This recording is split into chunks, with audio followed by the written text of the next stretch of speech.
like she was loading a weapon. It was a tragic police chase.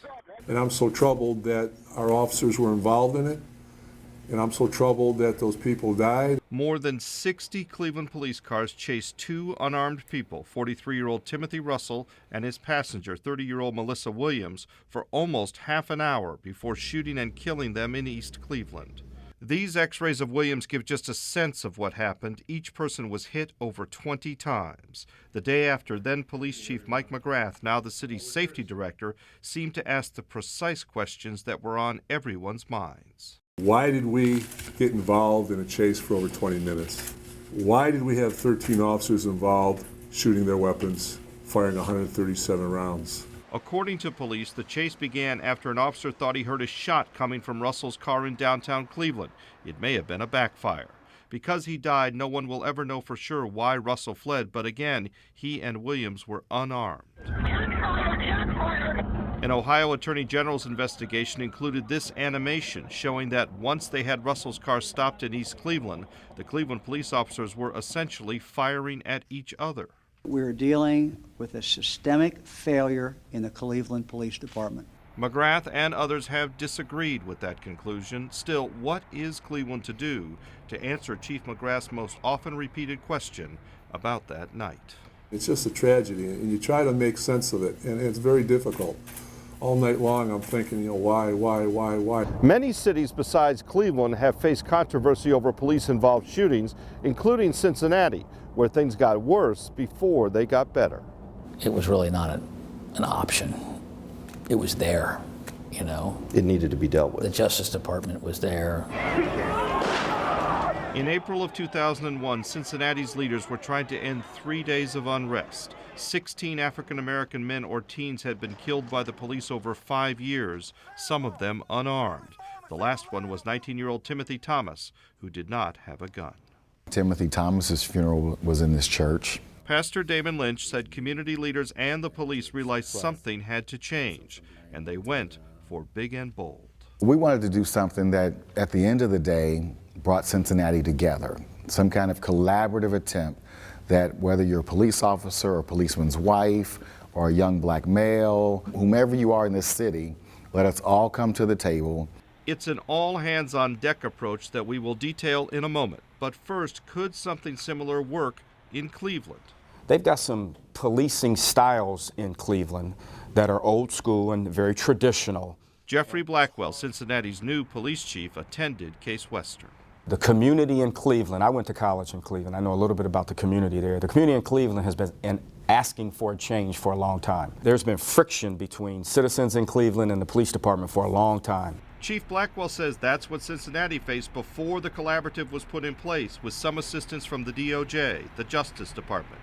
The DOJ is now conducting an in-depth review of Cleveland police, and Chief Blackwell's opinion on policing in his old college town is clear. I will just say the changes are necessary for our field and our profession. Cleveland has to do it better. A collaborative's goal is to make policing better for everyone. It includes ongoing all-parties meetings, police, politicians, lawyers, community members, all hammering out police issues.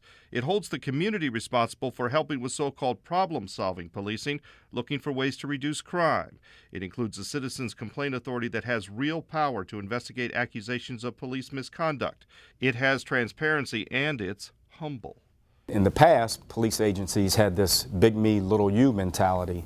Chief Blackwell says they now ask people for suggestions. The style of policing we employ now is an agreed upon style. All sides to the collaborative here in Cincinnati say it only works because all sides have bought into it, including the police union, although initially that was a tough sell. There's a federal collaborative. Mm-hmm. There's a vote in the union whether to support it. How do you vote? No. You vote against the collaborative? I vote against becoming a part of it. Kathy Harrell took it personally back then as an officer who'd been holding the line during the unrest. But ask her today about the collaborative. Have you changed your mind about that? Oh, completely. I think it's one of the best things we ever did. Harrell says having a seat at the table helps build trust, which helps officers do their jobs. It is easier because we have better relationships with the community and they've worked with us. Lawsuits are down on police officers. Lawsuits for use of force are down. The city, same thing. So it's better for the police officers? Oh, yes. I tell you, Bill, what was good for us is that we had a federal judge that would not allow us to think small. She instructed us to think bigger, go deeper, and hammer this thing out. Whether the Justice Department will involve a federal judge in enforcing any recommendations it may make in Cleveland is unclear.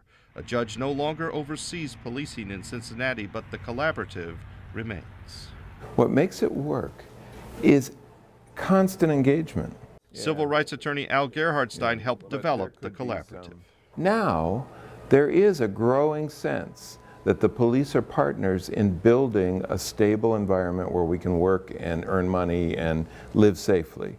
And isn't that what people in any community want, whether it may be in Cincinnati or in Cleveland?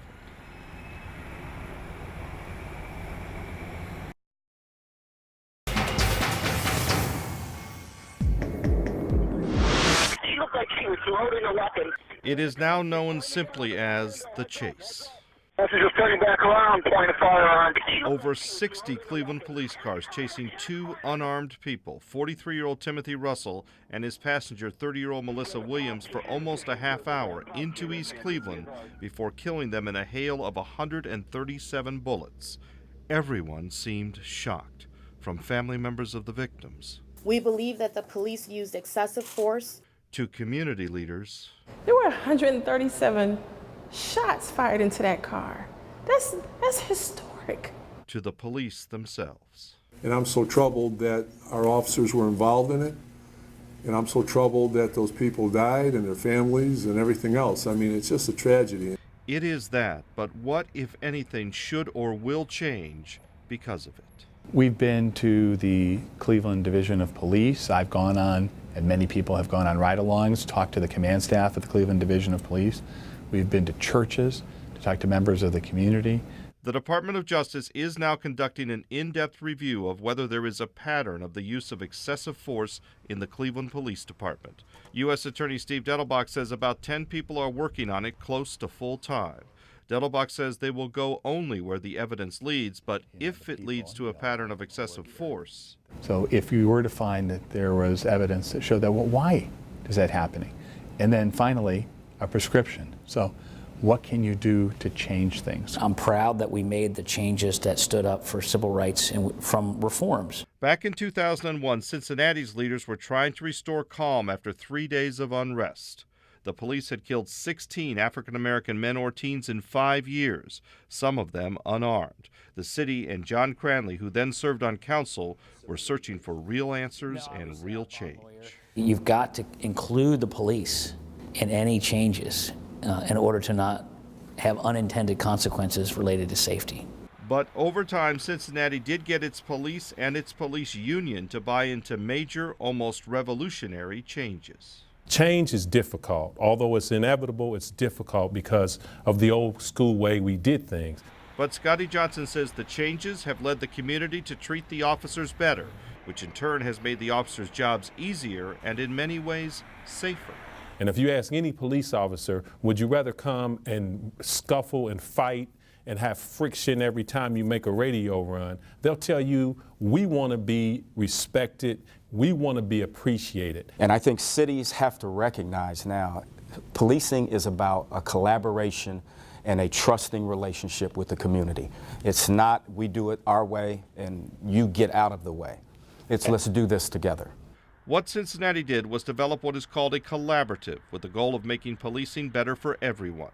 It includes ongoing all-parties meetings, police, politicians, lawyers, community members, all hammering out police issues. It holds the community responsible for helping officers with so-called problem-solving policing, looking for ways to reduce crime. It includes a citizens' complaint authority that has real power to investigate accusations of police misconduct. And it has transparency to the community. The original document that everyone signed up for wasn't that long, but We got so far outside the four corners of that document. I mean, and there was so much more accomplished, I think, than what anyone expected. the Department of Justice has, to some extent, used the Cincinnati Collaborative as a model for some other cities, including New Orleans and Seattle. The question is, could a similar approach work in Cleveland? There's an opportunity for change. Civil rights attorney David Malick represents the family of Melissa Williams, the passenger who was killed in Cleveland's tragic police chase. He says out of that tragedy, Cleveland has a chance to make a change modeled on Cincinnati's experience. Whoever could put this collaborative together, whoever can keep it together, whoever could monitor it, can propel the city of Cleveland into the 21st century. You're open to the idea as the union to be part of a group that looks at how to make it better. Absolutely. Police Union President Jeff Fulmer says budget cuts that eliminated community policing put more distance between officers and the community. He thinks the concept of a collaborative looks promising. Do you think the concept of working together like that could be better and safer for the officers you represent? It could. I mean, if we can get better equipment, if we can get more training, a lot of things fall on management. We get the correct management in there. It could be a lot safer for us and things could go a lot smoother. The NAACP would definitely want a voice in the process. Sheila Wright, the Cleveland NAACP executive director, says her organization would favor having a federal judge involved in any collaborative, as Cincinnati did for years, a judge who could order changes if need be. I think it would be necessary to have someone with that kind of influence and authority to be engaged in this process and remain engaged. That is what Cleveland should know from Cincinnati. It wasn't easy, it wasn't fast, and it isn't overnight. But if you're committed and you're dedicated to making a change, it can change. Everyone says Cincinnati changed for the better, for both the community and the police. And everyone in Cleveland wants to prevent another tragedy like the chase. Change is likely coming to Cleveland. The questions are, what will it look like and who will be on board? Bill Shield, Fox 8 IT.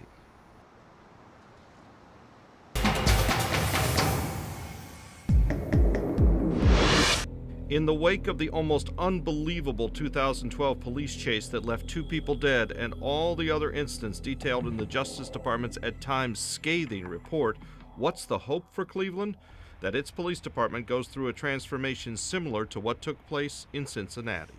In every facet of policing changed in Cincinnati. There was a new understanding that the community that we were policing in wasn't the enemy.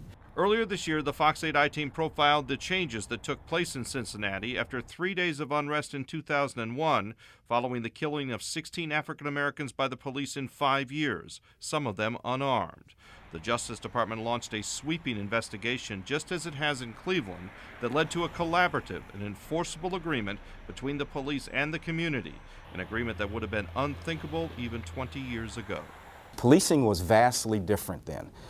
And I think cities have to recognize now, policing is about a collaboration and a trusting relationship with the community. It's not we do it our way and you get out of the way. Chief among the reforms in Cincinnati was the establishment of a Citizens Complaint Authority, an independent oversight committee with real power to investigate police conduct, including police shootings. The reforms are expensive, costing millions, but Cleveland may be lucky, as Tampa was. Cleveland is hosting the 2016 Republican Convention and should get about $50 million from the Justice Department to spend in large part on training and equipment, much as Tampa did when it hosted the 2012 Republican Convention. It's a different style of policing, and I think our cops are better cops, and they're better at dealing with community people from the training and the experiences that they had during the RNC. The DOJ's report says Cleveland police overuse lethal force. They overuse non-lethal force such as tasers. They overuse force against the mentally ill. And they employ poor and dangerous tactics when avoidable force becomes inevitable. But remember, Cincinnati once faced similar problems. A big part of the solution, buy-in on the reforms from rank-and-file union officers. I think it's one of the best things we ever did. Kathy Harrell has led Cincinnati's FOP for nearly a decade and now champions the collaborative reforms. And you're telling me it's still a dangerous job, but it's not harder. In fact, it's easier, correct? Actually, it is easier because we have better relationships with the community and they've worked with us. The police union chief told us the buy-in is the officers are safer after the reform. Is that your experience across the country, that if there is buy-in from the police, the officers and the community are both safer? The point you make is a really critical one. Everybody wins if these consent decrees are done in an appropriate way. And the officers themselves, when viewed more favorably by the community, are in an environment, I think, where they are, in fact, safer. A safer community and a safer police force. That's how everybody wins. Bill Scheel, Fox 8 I-Team.